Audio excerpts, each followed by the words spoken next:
If all goes to plan in today's episode, we'll secure our third consecutive Premier League title and be this close to our first Champions League final.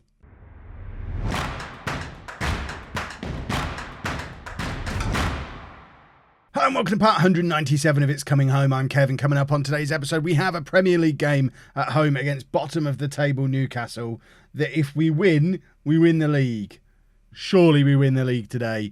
And then we've got the first leg of the Champions League semi-final against Schalke. And Schalke are a team we've played a few times before in the Champions League. I can't remember when though, but I know I've spelt it wrong. And there you go, we played them then. And we knocked them out in the... What round was that last year? We knocked them out in the first knockout round last season. But the season before, I think we played them a little bit deeper. We did. The season before... We absolutely smashed them and knocked them out in the quarterfinal. And the season before that, because I think we have played them 3 seasons in a row, or maybe 3 times. I think this is 4th time in 5 years, maybe. I'm sure there was a time they beat us. The important thing is we are considerably better than them on our most recent... I can't find any examples of us playing them recently. But we thumped them last time, so fingers crossed we can thump them again this time to set up a final against either Manchester City or Bayern Munich. But obviously that is something for next episode, later in this episode and next episode. Priority 1 today is winning the Premier League, and this is the team that we're going to put out there to do it. We've got Powell in goal, a back four of Kandemil, Juranovic, Lee and Meyer, Zupancic and Cristiano in midfield, Sorelio, Costa and Goff behind Mira up front as Thor rests up, ready for Schalke. Also, in exciting news, Diarra has done a Mick Powell. Look at the state of this. Already a 3.5-star player. Already almost as good as Sorelio. 5-star potential. He's not actually in our Champions League squad, so he can't play in the Champions League game. I mean, there's an argument to probably play him today, but I'm not going to do it because I've barely played Sorelio. To be honest, Sorelio, there's a good chance he doesn't play against Schalke because I guess if everyone's fully fit, then probably I bring Thor in, move Mira out onto the left wing, and Sorelio sits on the bench. But I think the fact that we're going to drop Sorelio for a big game like that, and the fact that one of our youngsters is really pressing behind him for a Premier League starting spot, I think Sorelio might be another one that we look to move on this summer. This summer might be a summer of... selling some of the players we've overpaid for in recent years to start balancing the books as we start to really reap the benefits of some of these youngsters coming through. We've already talked about potentially doing it at left back, but I kind of want to keep Kandemil and Aleph. Centre back though, Beron wants to leave. If Beron doesn't get regular first team football, he wants to leave. And with Lee, Juranovic and Hervé all here plus youngsters, I think this is the summer that Beron leaves. Powell is another one who's probably going to leave. We've got Radovic, the young goalkeeper, who's already almost as good as him that we signed in the summer, plus Beckhardt as our first choice keeper. So I think both Beron and Powell can go. Sorelio can definitely go. And I think the 3 of them departing, that should bring in 150, 200 million pounds of money that we don't really then need to spend unless we find an absolute world-class central midfielder. But I'm going to try and resist because obviously we've got... the 2 youngsters who are coming into their own a little bit in that role anyway. But then Cristiano is 29 now, so you could argue we'd be bringing in a replacement for Cristiano and not getting rid of the youngsters. And I imagine if we do go down that argument, we probably look to sell Cristiano as well, just to make sure that we don't have a season blocking the route for the youngsters. Goff has just scored. It's actually gone down as an own goal, but who cares? Why is the Premier League table looking like a mess again? Why does it always do this? Right, let's just have a little look at the replay. I think it's a little bit harsh that Goff hasn't been given this. Goff with the header back off the crossbar, to be honest. I can see why that's gone down as an own goal. But as it stands, that puts us 11 points clear. We only have 2 games to go. City do have a game in hand on us, but only 3 games left for them. And they obviously won't be able to catch up 11 points in 3 games. So if we continue to lead this game... we will win the league, and that would be lovely. A 4th Premier League title and a 3rd consecutive one. We are the dominant force in English football, which means it's time to become the dominant force in European football. If we end up with a Champions League final against Manchester City, we've got to be going in there feeling super confident because they're a team that we consistently beat in the Premier League. We've proven we're much better than them. Bayern Munich's a bit more of an unknown quantity. I don't actually remember playing against Bayern Munich at any point in the series, although we have met Schalke multiple times, and Schalke are the dominant team in Germany now. So, if we're better than Schalke, we should be better than Bayern Munich. And what a goal from Mira. An 18th for the season for him now. And there's so many candidates for goal of the season. A few from Costa that I remember. I think Thor scored an absolute beauty as well, but this one's got to be right up there. Look at the state of that. A goal to potentially win the league. Big game player Mira there with an absolute beauty. And I don't know what substitutions to make. I haven't got Drame or Mendes on the bench for once, so Costa would be the obvious. I mean, Costa's another one. Maybe not this summer for Costa. Maybe we keep the 3 attacking midfielders for one more year and keep an eye on moving Costa on probably next summer and just leave it with Drame and Mendes and Gabory, who is still knocking around the place as well as another 5-star potential French attacking midfielder. But I think the goal of the save has gone beyond just winning the Champions League now. There's 2 other things I want to do. I want to take home. I don't know if we're going to have time to do it, but goodness me, I'll try. I'd love us to have our own ground. And I also want to sort out the finances. Because I'm fed up of people not understanding what the word bankrupt means and telling me I've bankrupted a club, which I've never done. But I would love to sort out the finances so that when I do retire, we're in our own ground, a dominant force in Europe, and a couple of £100 million in the bank and no debt. That would be the perfect way to end the series. I just don't know if I'm going to have the time to do it, but I guess we can certainly make a start on European domination and balancing the books this summer. What a goal from Young. A 7th goal of the season now for Young. He's now scored more goals for us this season as a super sub than he scored in the whole of last year for West Brom as their starting striker. So he's obviously settling himself into life at home, and I think he has very much justified himself as a very valuable squad player, the attacking James Milner. And he'll be around forever. I can't imagine a situation where I sell Ben Young just because he's so useful to have as cover in every attacking position and a homegrown squad spot. He's like the perfect player to have knocking around in the squad. Right, who are we going to bring on for our final substitution? I think more than anybody, Flager deserves to be on the pitch at the moment. The title is won, so Goff can go back and play it right back for the last 10 minutes. It's probably a little bit harsh on Thor, not with him not being on the pitch, but he understands he's being saved for bigger and better things against Schalke in midweek. But Flager has been a huge part of this team winning the league and definitely deserves to be on the pitch when the final whistle goes. And there goes the final whistle, and there we are as Premier League champions for the 3rd year in a row. I don't know what this does to the Hall of Fame. We're going to check that out in a second, because obviously 3 Premier League wins, an FA Cup, a League Cup, a World Cup, a Nations League. Surely I must be pushing for a spot as the most successful English manager in history. Not necessarily what's just happened here. Not necessarily the most successful manager in England. I'm aware Alex Ferguson exists, but he wasn't English.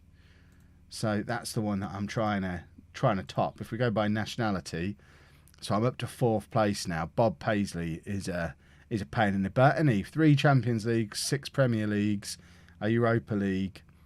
I mean, to be honest, I've now got 4 Premier Leagues, a World Cup. I mean, the World Cup clearly doesn't count for much, does it? But if we can win a couple of Champions Leagues, surely I'm up there with Bob Paisley. There's the Sevilla version of me. A Champions League win this year and we beat non-league to legend Kev. That's awesome. And then we're hot on the tail of Brian Clough. So I get, is that another priority? Go past Bob Paisley and be the greatest English manager in history by the end of the save. There you go. Lee is now happy to stay because we won a trophy. That's what we promised him we'd do. So the only one who wants to leave is Beron.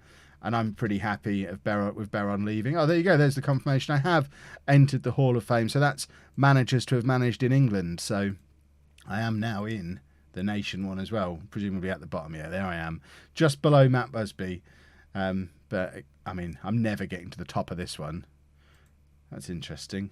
that Massimo Allegri is the second best manager to have ever managed in England, and he didn't start until after the save started. So, I could catch him up maybe. I ain't catching him up. 4 times in 6 years for home. The home board are happy, rightly so. Candemil is happy, rightly so. Real Madrid want Mira, they can bite me. And the finances, still not looking too clever. We've only got... People who say I've ruined us with transfer debt, that's not a huge amount of transfer debt. It's a shame you can't pay that off. If we were to sell £200 million for a player this summer, I'd like to be able to pay down some of that transfer debt, but that's not how it works. We'll worry about that at the end of the season. For now, the only priority we have left, because we did get knocked out at the FA Cup, and we played a reserve team and managed to get ourselves knocked out just against Fulham. So the only priority we have left is the Champions League. So we'll play the first leg now, the second leg tomorrow, and hopefully book a weekend Champions League final, which will be superb. Let's go and play Schalke.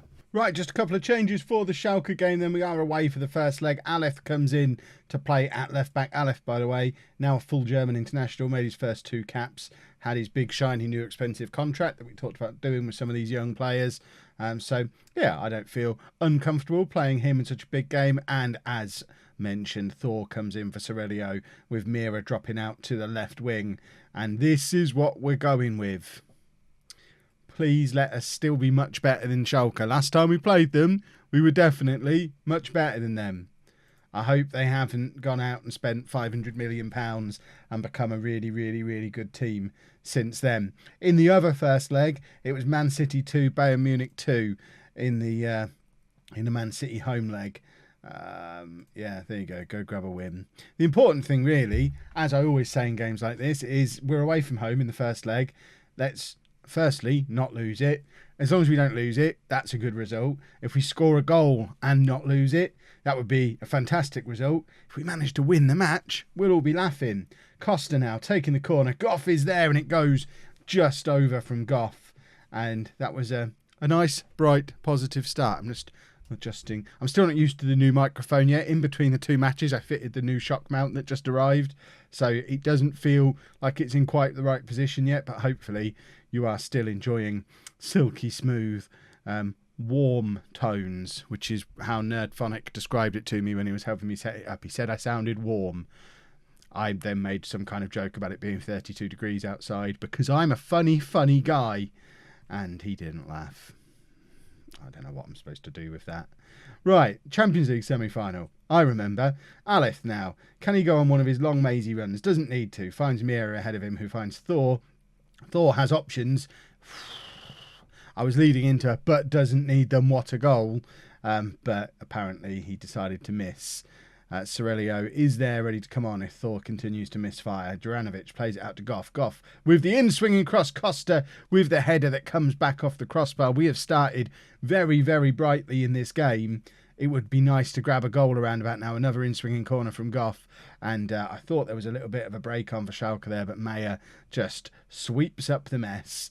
And we get away with committing so many men forward. And it's now with Mira building from deep with a ball over the top, looking for Thor. Doesn't find it for him, but Costa does pick it up. Crosses to Thor, and Thor scores. 24th goal of the season for him. An away goal for us. And on 25 minutes in this first leg of the Champions League semi-final, it's Schalke 0, home 1.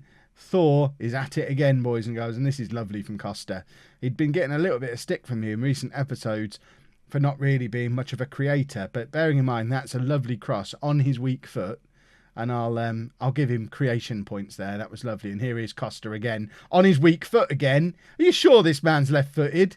He's just done a cross and a goal inside 90 seconds with what is supposedly his weak leg. I don't understand. Someone's got strained knee ligaments, it mentioned down there, but I don't know if it was us or them. It might be Costa from using his wrong leg so much. But we'll have a little look to see. I mean, 2-0 up is lovely. Mira, perhaps, is the one suffering with the strained knee ligaments because his conditioning has just shot down. And, oh, my word, what a goal from Zupancic. And inside 5 minutes, we've gone from 0-0 to 3-0. And I can almost taste a Champions League final already. We're 3-0 up after half an hour in the away leg. And everyone's up for it. I mean, look at that. I got so much stick for buying Zupancic for the amount of money we spent on him. And I kept saying at the time, he's 21. He's going to be the best midfielder in the world.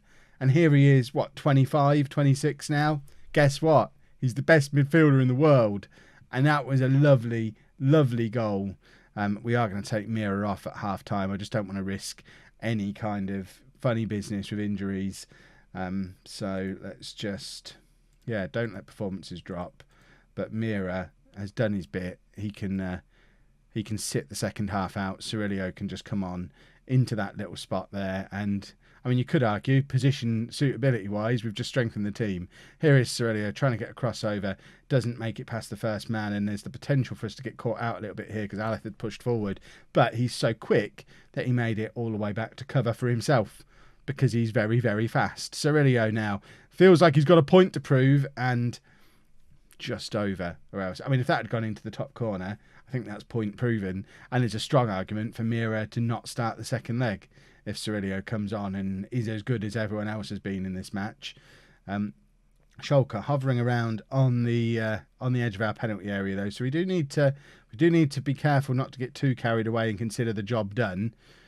Ideally, we keep a clean sheet from here. I'd rather keep a clean sheet than score another goal, which is a weird thing to me. I never say stuff like that, but I think in these circumstances, I think it sends a stronger message for us to go and beat them 3-0 than 4-1 or 4-2 does, I think. Does that make sense? Going there, thumping them with 3 goals in 5 minutes and then just shutting up shop for the rest of the game, even though obviously we're not doing that because we're not changing the tactic in any way. But it's the feeling of the shop being shut up. Right, this is a weird highlight. And we've got a little bit of head tennis going on at the moment. I assume a goal comes at the end of this because this is always the way with these super long highlights. Goff now plays it into Thor. There is Thor. And he could have had a hat-trick today. Goff has been very lively. Goff apparently hasn't been lively. He's going to be coming off in a minute. I've been watching him be lively. Good save there. Why is Powell in goal? I mean, he is the best goalkeeper in the world, I guess. But in my mind, Beckhardt, that's because Powell played in the league game and I forgot to swap them. Beckhardt is our first choice keeper now, but I mean, if Powell continues to make saves like that one, he's forcing himself in to have a last hurrah as our first choice keeper. Flager on for Goff, because I can't drop him. If he keeps a clean sheet in a Champions League semi-final, you can't drop him after that, surely. I'll probably find a way to. I'll forget all about saying this before the next episode, even though I'm going to record it immediately. Right, final change. We're looking in terms of fitness more than anything, and it's Costa who's going to come off. And again, the super sub, Young, who can play anywhere in the attack, will just come on and sit in that little spot for 10 minutes to let Costa save his tired little legs. Powell makes another good save there. I mean, I guess it is only right that if this is the year that we go and win the Champions League, we do it with a Powell in the team. So perhaps Holme does always have to have a Powell. I'm talking about selling him. But Holme always has to have a Powell. So unless we can go and find another one, I guess selling him's not an option because of the rules of Holme. Thor now plays it out to Flager, who probably could have done a little bit better with that, but Cristiano's got him covered. And there is the full-time whistle. Schalke 0, Holme 3. And that is about as good an episode as we could have possibly hoped for in the circumstances. We are one decent performance. It doesn't even need to be a good performance. We're one decent performance away from a Champions League final, and we're Premier League champions for the 3rd year in a row. We've got that second leg coming up tomorrow, along with the Blackburn game as our last game of the season. And then fingers crossed, cross everything, that we'll have a Champions League final. Oh, I'm so excited! If you've enjoyed that, please make sure you leave a nice big thumbs up on there for me. Subscribe to the channel for daily Football Manager videos. And thank you very much for watching.